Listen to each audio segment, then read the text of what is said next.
Erin Park had never expected her love of puzzles to land her in a galactic diplomatic pressure cooker. She stood on the observation deck of the UN Orbital Diplomatic Shuttle, watching the glittering disk of the test planet, Evos 9, rotate slowly below her. It shimmered with artificial terrain, the entire surface dedicated to one thing: the ascension trials. Somewhere down there, she'd be facing a test designed by alien beings older than civilization itself. No pressure. You sure you're ready for this? Came the voice of Ambassador Lin, the Earth representative who'd lobbied for Erin's inclusion. As ready as I was for my 7th grade math competition, Erin said, shrugging into her patchy utility jacket. Just with a few more tentacles involved. Ambassador Lin winced. Please don't say that out loud down there. The shuttle docked at a massive alien station orbiting the trial planet. It wasn't sleek or elegant, more like someone had glued together 100 wildly different architectural styles into a floating conference nightmare. Delegates from over a dozen species bustled about. Furred, scaled, exoskeletal. The arbiters, the machine-like caretakers of the trials, glided through the crowd with eerie silence, their porcelain-white chassis adorned with shimmering glyphs. Erin was guided into a waiting area where the other candidates sat in tense silence. Each was a prodigy from their world. Geniuses bred, trained, and selected for this single moment. Erin sat cross-legged on the floor and popped a caffeine gum. To her left, a thin, angular alien, like a walking crystal chandelier, buzzed nervously, flicking its spindly digits over a hovering holopad.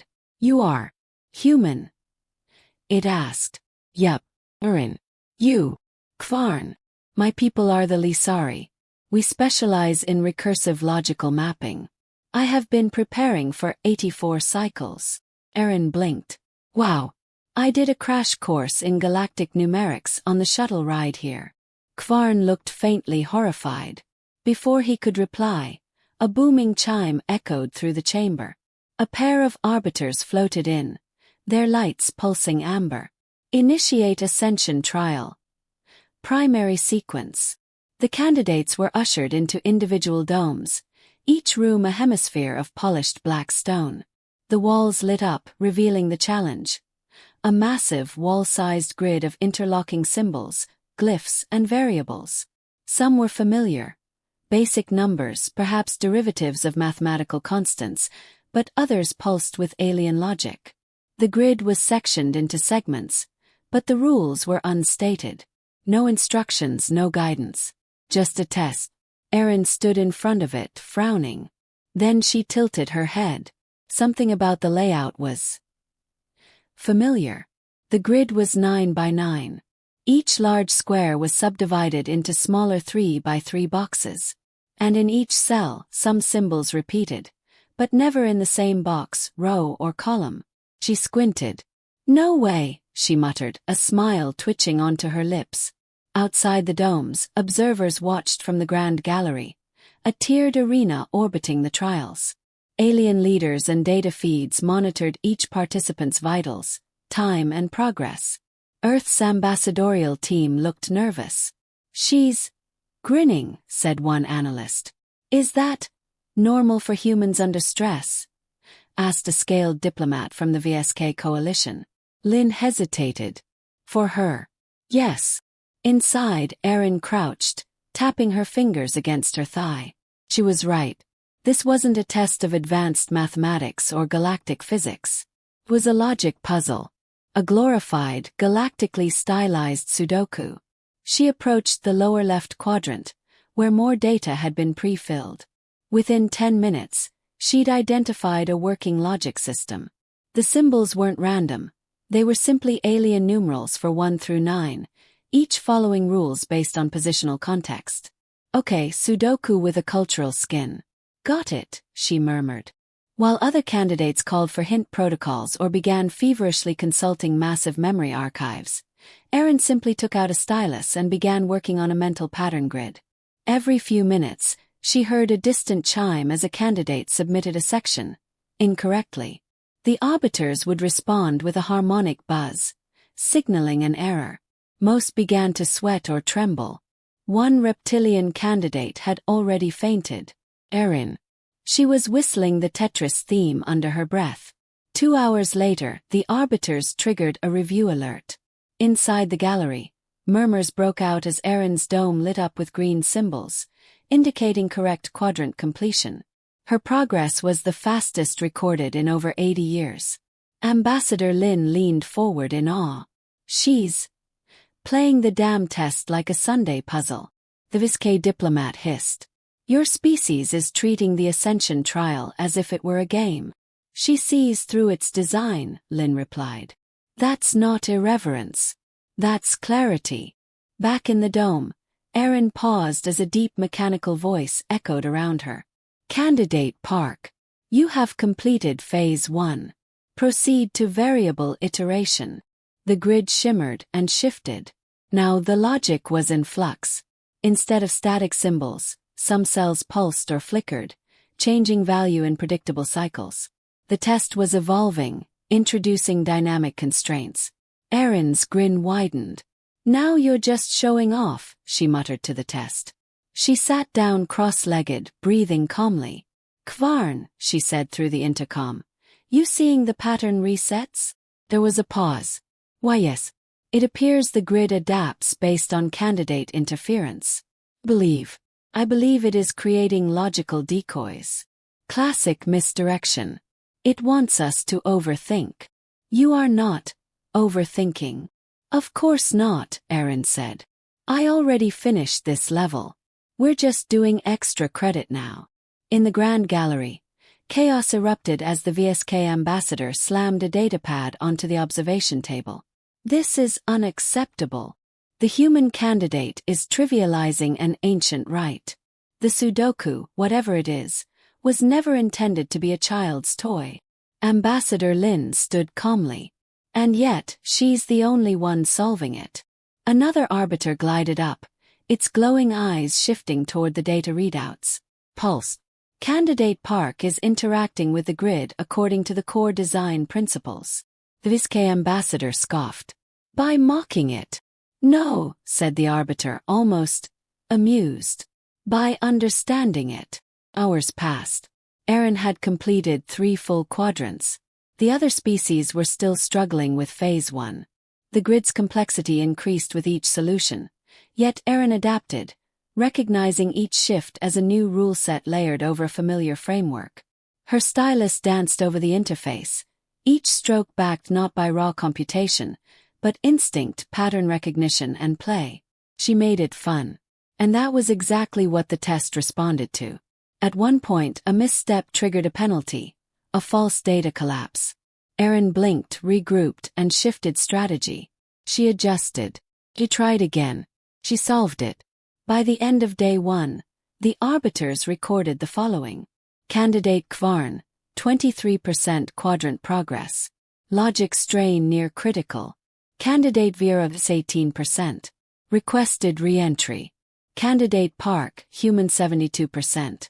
No computational support used. Emotional stability. Optimal. As Erin leaned back and cracked her knuckles, she looked up at the floating monitor drone and gave it a thumbs up. Next. Erin Park woke up to a gentle chime and the scent of something vaguely citrusy in the recycled air. Her sleeping pod disengaged, and she yawned, blinking away the crust of half-sleep and victory. She'd gone to bed having solved most of the Ascension Grid's Phase 1, and if she was being honest, she expected a tougher follow-up. The dome lights pulsed to life as an arbiter voice resonated from above. Phase 2 initiated. Dynamic variables engaged. Time remaining 12 cycles. Dynamic, huh? She muttered, stretching her arms. The grid on the chamber wall shimmered again. The puzzle she'd nearly completed now subtly altered. Cells shifted, glowed, and faded. Symbols cycled through unfamiliar permutations. It was Sudoku turned malevolent. Okay, someone turned on Iron Man mode. A new row of glyphs appeared on the side of the grid. Contextual modifiers. Each symbol indicated rules that affected only certain sectors, changing the logic mid-solve. Some sectors followed base 9 logic. Others now obeyed hexadecimal constraints. Worse, Some cells responded to how quickly Erin solved adjacent cells, shifting their value in time-sensitive patterns. She bit her lip and stared. This wasn't a puzzle anymore. It was a game engine. Across the observation gallery orbiting EVOS 9, chatter buzzed through the species-dedicated chambers. Ambassadors, scholars, and political strategists from dozens of worlds stared at the human feed in astonishment. "She's using her fingers," one arbiter noted, tone unreadable. "Yes," said Ambassador Lin with a crooked smile. "She's counting out timing intervals. She appears to be conducting mental computation without neural assistance," the VSK ambassador said with undisguised distaste. "Primitive." "She's adapting," Lin replied. "That's what humans do." Inside Dome 17, Erin tapped her stylus against her lips, then hit the comms. "Kvarn, you still breathing?" A moment passed before the crystalline voice responded. "Affirmative. My performance has degraded. The logic structures have become contradictory." "That's not a contradiction," Erin replied. "That's misdirection. Look, watch this pattern." She shared her grid stream. Kvarn gasped. "You are treating the modifiers as temporal rather than absolute?" "Yup. Sudoku speed chess. Every 3 seconds the rules tick forward. Watch." She deliberately delayed her next move, and a glowing cell changed value mid-delay. Boom. "It's a logic race. You are inferring that the puzzle has an underlying metronome?" "Exactly. It's not just about the rules. It's about when you apply them. Rhythm matters. You are playing the test like a game. Because it is one." Kvarn wasn't the only one tuning in. Suddenly, several other domes began pinging Erin's stream, asking for spectated access. The arbiters hesitated, then permitted passive observation. Soon, 3 more candidates were silently watching Erin as she narrated her process. "Okay, so the left center box switches to mirrored numerals every 5th move. Don't panic. Just backtrack 2 steps, isolate the stable variable, and wait." A Chlorothi candidate pinged with a question glyph. "Yeah," Erin said, chewing her lip. "That part's designed to mislead. Looks like a contradiction, but it's just a delayed trigger. Don't treat the glyphs like equations. Think in terms of loops." A few moments later, the Chlorothi's dome lit up green. They had cleared a quadrant. The gallery buzzed. "She's teaching them," the VSK ambassador said bitterly. "Undermining the individuality of the trial." Lin chuckled. "No, she's leading. There's a difference."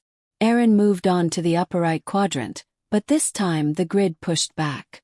A section of her puzzle began flickering erratically, violating her earlier assumptions. Glyphs mutated in ways that defied consistent logic. Something was off. "Grid instability," she muttered. "That's not just rule modification, that's reactive disruption." Suddenly, one of her earlier solutions reversed itself, triggering a cascading logic failure. The whole quadrant dimmed red. Outside, sirens wailed. Inside, the arbiter voice sounded flat. "Error cascade. Reset initiated." Erin cursed and dropped to one knee as the lights flickered. For a moment the room shimmered. Reality itself seemed uncertain. When she stood again, the grid had reconfigured. Not entirely new, but scrambled enough that her earlier solution paths were now obsolete. She exhaled hard. "That's new." In the gallery, technical officers examined the data stream. Candidate Park triggered a feedback node. Her solution was too rapid. It disrupted the puzzle's timing algorithm.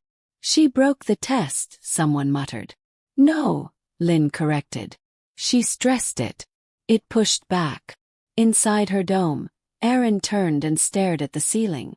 "All right. Game on." She started again. Slower. Smarter. This time she treated the puzzle not as a logic sequence, but a conversation. When cells flickered unpredictably, she didn't react. She waited. Probed. She made small moves to test the timing, deduced how the puzzle wanted to react. Like it was alive. Not intelligent but certainly responsive. Gradually, she mapped a new pattern. The puzzle wasn't just reacting to her solutions, it was evaluating how she solved it. Whether she brute-forced the logic, relied on patterns, or used instinct. It was judging her thinking process. It wanted insight, not just answers. She changed tactics. Instead of racing to solve the quadrant, she wrote out notations, theories, proposed logic paths. She began annotating the grid itself, almost like leaving notes for an unseen grader. The grid stabilized and turned green. "Fascinating," murmured an arbiter in the gallery.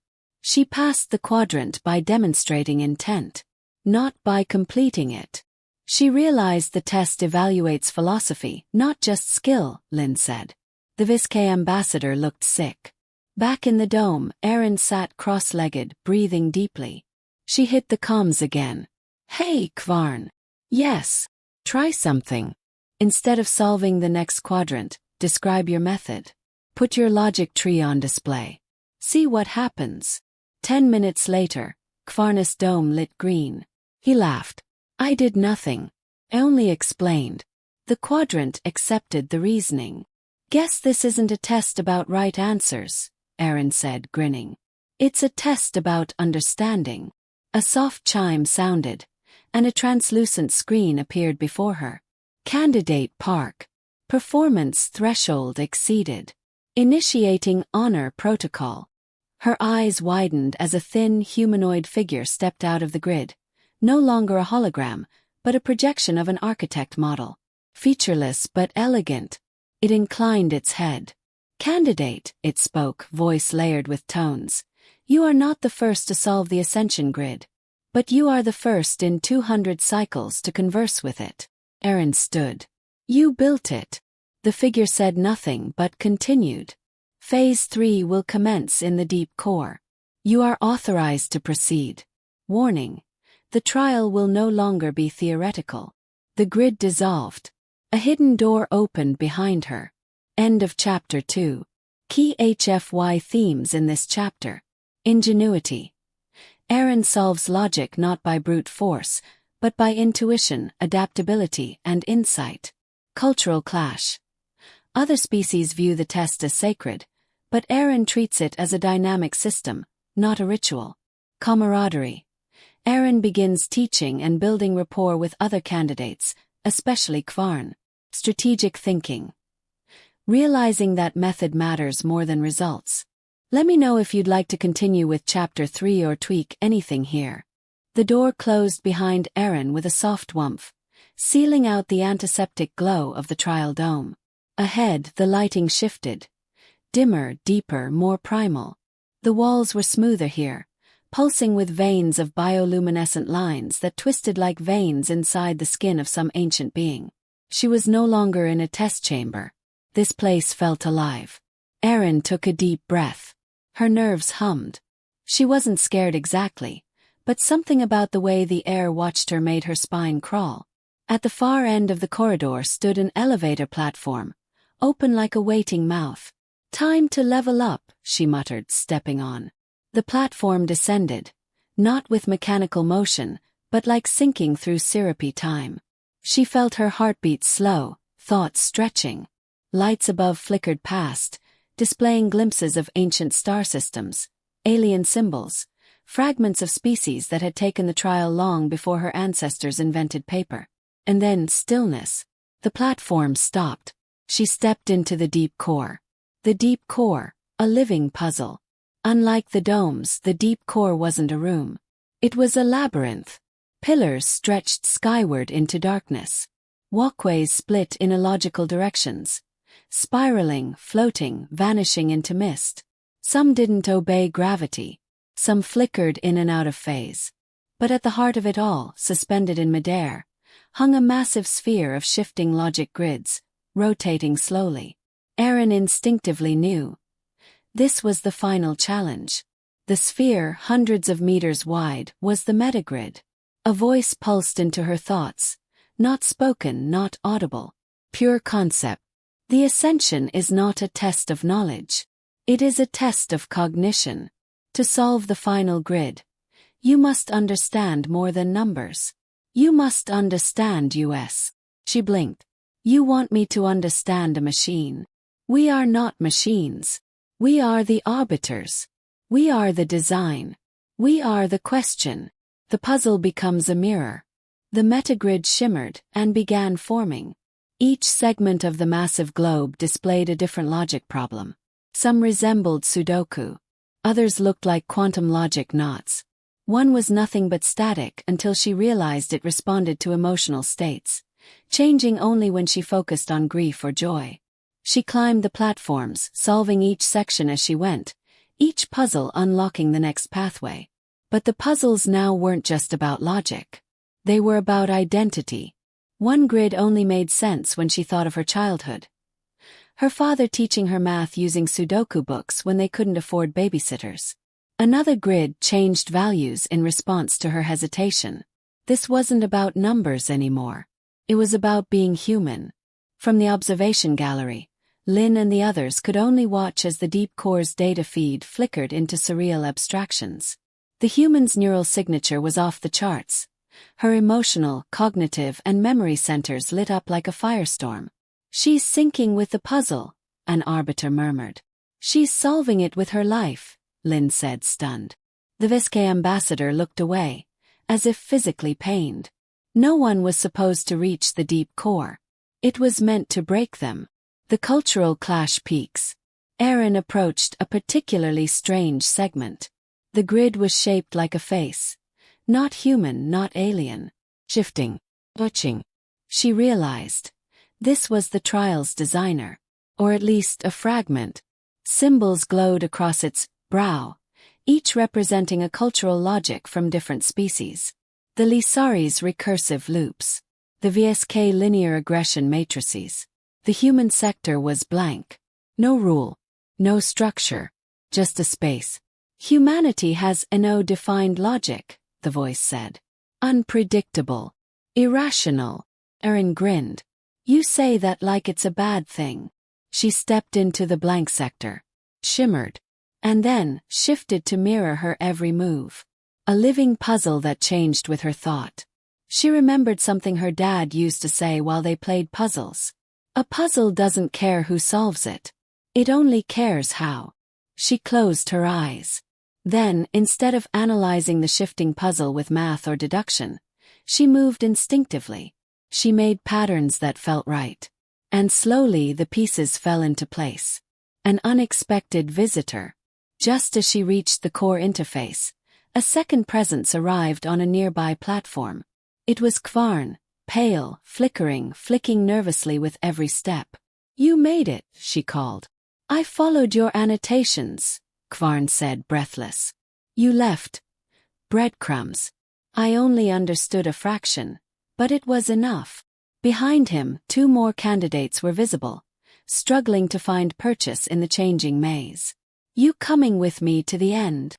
Aaron asked. Kvarn hesitated. No, this is your path.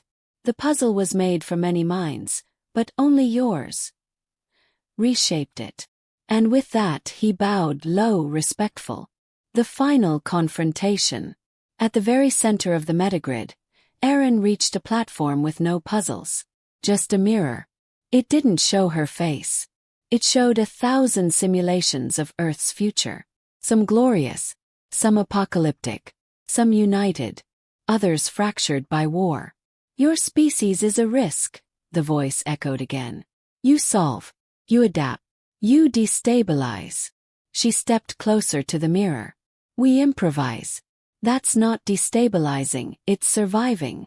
Why should we allow you into the Galactic Assembly? She looked at the futures in the mirror, and made her choice. We don't want to be allowed, she said. We want to earn our way in. Like this. She tapped the mirror. Let the test end. Let the answer be this. We're not perfect, but we keep trying. The grid trembled. Symbols fell away. The final layer dissolved. Ascension. Outside, the gallery exploded with alerts. Candidate Park has solved the deep core. Puzzle construct collapsing into integration phase. Ascension achieved. Inside, Erin was lifted upward, light surrounding her. Her voice was barely audible above the rising hum. "You never wanted to test our intelligence," she whispered. "You wanted to see our intentions." And the arbiter voice, for once, sounded gentle. "Yes." When she awoke, she was standing in the gallery. Not in the viewing stance but at the center. With her was Kvarn, two other candidates, and a projection of the ascension grid, now inert. The arbiters spoke. "Candidate Erin Park, your solution was unorthodox. But you saw the puzzle not as a challenge to be mastered, but a language to be understood. This is ascension." Gasps rippled through the crowd. The Viskay ambassador turned away in fury. Ambassador Lin whispered, "You just outwitted half the galaxy." Erin smiled, tired but proud. "No. I just solved a puzzle." End of Chapter 3. Key HFY themes in this chapter. Human unpredictability. Erin's instinctive, emotional, and philosophical approach confounds the logic-based system. Cultural clash. The trial wasn't built to be beaten. Certain species believed it was sacrosanct, but Erin redefined its purpose. Resilience and camaraderie. Erin's leadership allows others to follow. She lifts others even as she advances. Strategic depth. Recognizing that understanding intention matters more than raw answers. Let me know when you're ready for Chapter 4. Ascension confirmed, the final climax. Erin Park stood in the central chamber of the Galactic Assembly's observation dome, flanked by representatives from a dozen species. The atmosphere was electric, tense, a mix of anticipation, disbelief, and grudging respect. She had passed the trial. Not by brute logic, not by rote memorization, but by understanding the very nature of the test. A sentient, evolving puzzle that demanded more than answers. Demanded insight. Now the final deliberations began. The Council's judgment. The arbiters materialized as shimmering, multifaceted beings, their forms impossible for most species to comprehend. Their voice resonated through the dome. Candidate Erin Park, you have shattered the ascension grid's paradigm. You have not merely solved a puzzle. You have engaged it as a living dialogue. The chamber echoed with murmurs. Your species has shown unpredictability, creativity, and a refusal to accept limits imposed by tradition. This challenges the established order of the Galactic Assembly. Ambassador Lin, standing close by, leaned toward Erin and whispered, "They're weighing whether that's a threat or a boon." The Viskay ambassador's lips curled in disdain. Humans threaten stability.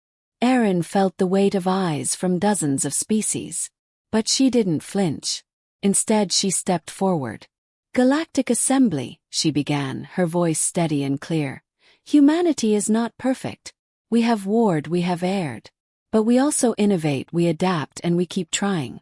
The Ascension Grid is not just a test of knowledge. It's a test of will and intention. That's what you saw in me, and I think it's what you'll see in humans." Flashback. Moments of trial.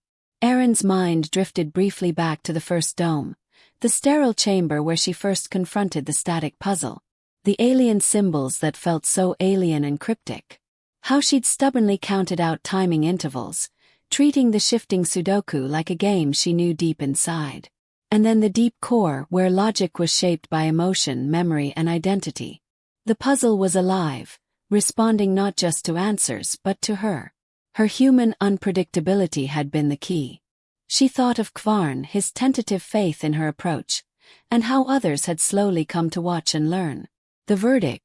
The lead arbiter's multifaceted eyes turned toward Erin.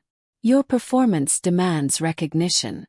We hereby bestow upon you, and by extension humanity, the status of ascended species within the Galactic Assembly." Hush fell.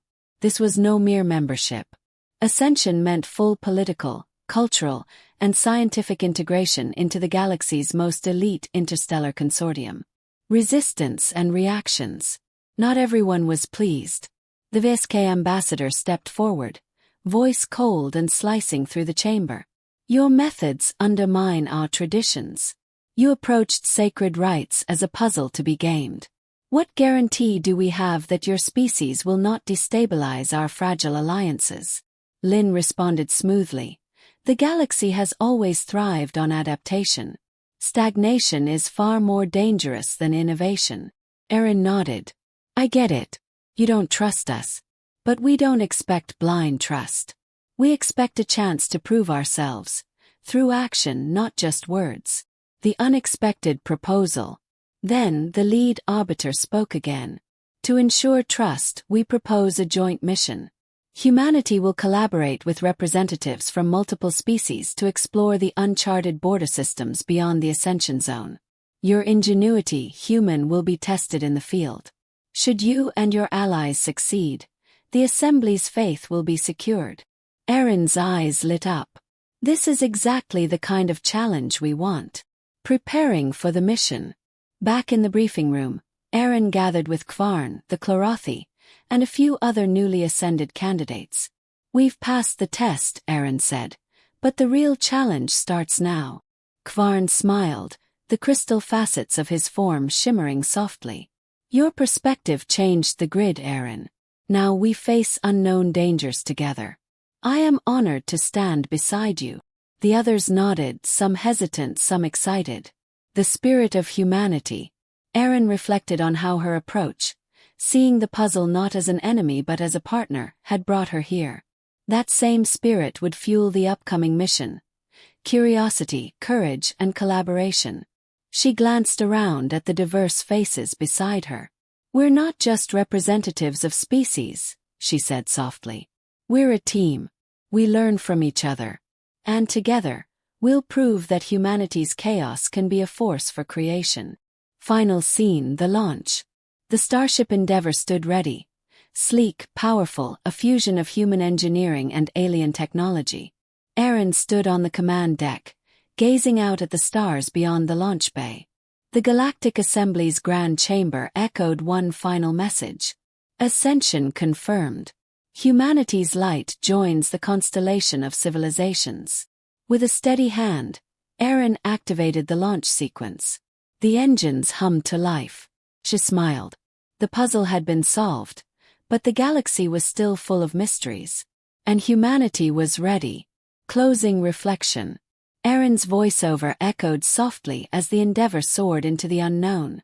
Sometimes the hardest problems aren't the puzzles we solve, but the trust we build.